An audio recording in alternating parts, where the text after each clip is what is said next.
We are continuing Amirat Hashem in Perek Dalid. So the Mechaber says as follows. He says, "Aval ofnei bitchono al elokav binyonim mishu l'mal mimenu u'mishu l'mat mimenu bekidos b'nei adam." So now again, the Mechaber is talking about the concept of having bitachon in HaKadosh Baruch Hu regarding matters for which I have to trust in people. In other words, maybe people who are above me, people who are below me. Hapanim hayisharim lo. What is the proper way to conduct myself? So remember, he's talking about over here where I need to rely on other people for things. So on one hand, after relying on other people, on the other hand, I also have bitachon and HaKadosh Baruch Hu. So how do I create this balance? So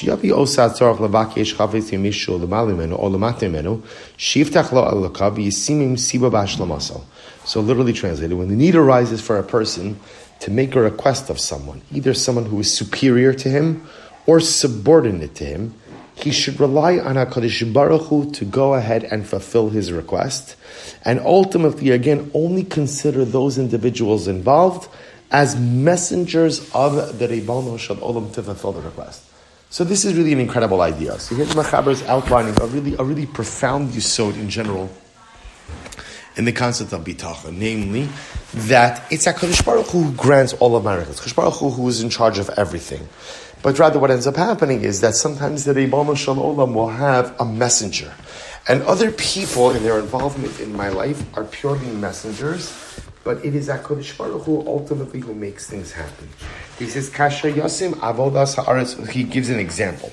Kasha Yasim Avodas Haaretz Riyasad Sibla Tarfo. For example, let's say a person is a farmer. And as a farmer, ultimately again, they rely on the land to go ahead and bring about certain results. See, it says, so listen to this. So if a person ultimately, again, wants to be sustained from the ground, he says, Yitzma chazara v'yifra v'yirba. So ultimately, again, he needs the seeds to come to fruition. Ve'in l'holot ha'aretz al zeh. So let's say the ground goes ahead and brings forth the crop. So a person doesn't have hakaras hatov towards the ground. In other words, there's no independent sense of gratitude towards the earth. Rather, the gratitude ultimately is expressed towards HaKadosh Baruch Hu. And if HaKadosh Baruch Hu doesn't want me to have the necessary parnasa and doesn't want the earth to produce, so or sometimes the earth will sprout forth vegetation, but something adverse will happen to the vegetation. In all of these cases, the earth is not to blame. In other words, so this is a really profound mashal. So the farmer who is totally and fully and wholly dependent on the earth. So if the earth ultimately does what the farmer wants, fantastic. If the earth doesn't do, but the farmer knows it's not the earth. It's not the earth, right? In other words, it is ultimately, again, the Ribono Shel Olam who causes all of these things to come about.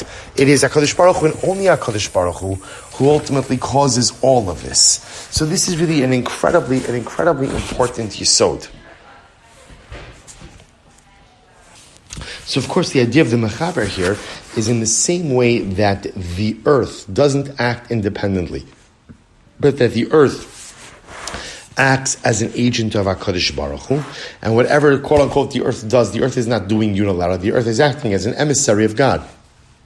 V'chein, k'shivakish me'echad mehen chayfetz, v'shia etzlo ha'chalash v'ha'chazak mehem shava ba'asoso, v'yiftach b'ashlamasa alakim yisparach.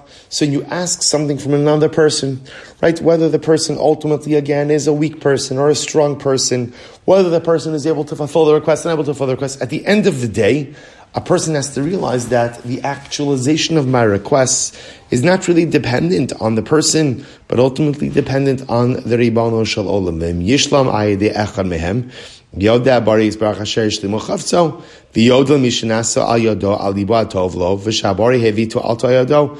And if ultimately you're going to ask something from someone, and the request is fulfilled, he should recognize that the truth is, it's not really that other person who ultimately caused the request to be fulfilled, but ultimately it is the Ribono Shel Olam. So this is really an incredibly profound idea, which I think is also very helpful in the realm of interpersonal relationships, because so often we ask people for things or rely on people for things and they don't come through. and we're so disappointed, so upset. But it's important to understand that people really only act as the emissaries of the Ribono Shel Olam. So if HaKadosh Baruch Hu wants something to occur, ultimately he's going to give the person the ability to do it. And if he doesn't want it to occur, then he won't give the person the ability to go out and fulfill it. But L'maisa, everything that occurs or doesn't occur is really only a manifestation of the ratzon, of the will of HaKadosh Baruch Hu. Much in the same way that the farmer, right? The earth doesn't have its own will. Sometimes the earth produces, the earth doesn't produce. But either way, the earth is only doing what it's supposed to be doing only because of HaKadosh Baruch Hu. He goes on. Ubiyadua, she'ena bori megalgal tova ela ayidei tzadikim, u'ma'atu shemiskagal hafsed ayidehem. Now, sometimes it happens that HaKadosh Baruch Hu causes good things to come through tzadikim, but sometimes negative things happen through tzadikim as well. Kimo shonu chachamim zichron levracha, megalgal in schus ayidei zakai v'chov ayidei chayiv. Va'omer HaKasuv, as again, as the pasuk says, or as the Gemara says, Kadosh Baruch Hu causes good things to be brought about by good people, and ultimately, again, liability to be brought about but through people who are liable.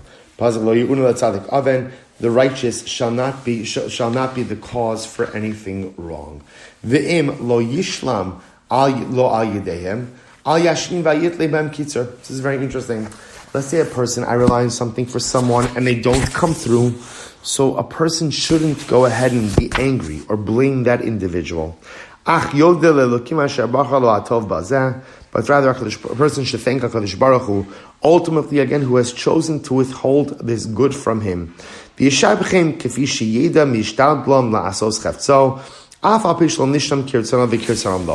this is really an incredible idea. So the Mechaber says, you ask something from someone, and they don't come through. So often the reflexive reaction is a feeling of anger, a feeling of resentment.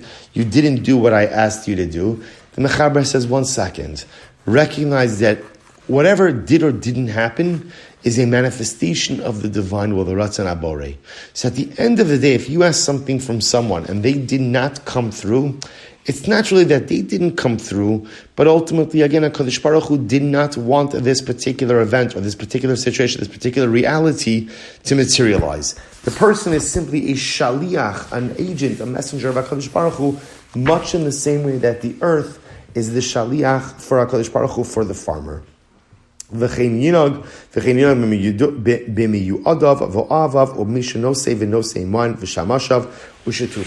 is how a person should conduct himself with his friend, with his acquaintances, with those who he does business, with his servants, and with his partners. So this is the end of today's section. But I just want to point out what an incredibly profound idea this is. And I think this really helps to highlight attention. That what bitachon means is a recognition that anything and everything that occurs in this world only occurs because HaKadosh Baruch Hu wants it. If HaKadosh Baruch Hu wants it to occur, it will occur. If He doesn't want it to occur, it will not occur. And people simply play the role of the shaliach, of the agent of God, much in the same way that the earth doesn't really have a say and doesn't really have a role ultimately again in what the farmer gets, but rather the earth is simply the agent of HaKadosh Baruch Hu in the actualization of the farmer's parnasa. So too other people are simply the shluchim. They are the agents of HaKadosh Baruch Hu in the actualization of the results in our lives as well. And as such, when things don't go our way, it's important to recognize that it's not a person who failed me, but rather, again, it's HaKadosh Baruch Hu saying, I don't want you to have this, or I don't need you to have this, or you don't need to have it, whatever the particular message may be.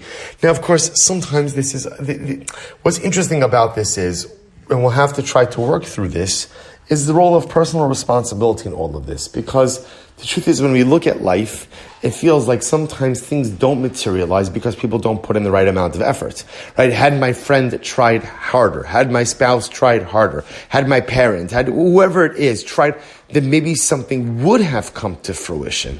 So again, I think what the Mechaber is teaching us is really, it's like on two different levels. You have to look at it almost as if, yes, in other words, when someone asks me for something, do I have an obligation to try hard to make it happen? Absolutely. But at the end of the day, so the effort, often again, I have to put in the right amount of effort. but the actualization or the culmination of the results, that's up to HaKadosh Baruch Hu. And think about this just a moment, because how much interpersonal strife and negativity would we save ourselves from if we recognize that when people fail us, it's not because, in other words, if we changed our perspective, when people fail us, it's not because they didn't try hard enough, work hard enough, or because they didn't love us enough. But if we look at the failure, when people fail to produce the results that we wanted as a manifestation of divine will, HaKadosh Baruch Hu didn't want me to have this. He didn't want me to enjoy this result. He didn't want me to have this particular thing. But this person could have tried harder. Maybe yes, maybe no. But Lamais, at the end of the day, the result is the greatest manifestation of the Ratzon of HaKadosh Baruch Hu. Other people in our lives simply play the same role that the earth plays in the farmer's life. Both are simply agents to carry out the ultimate will of HaKadosh Baruch Hu. All right, we'll stop over here for today. Shkayach Ramon, a wonderful day.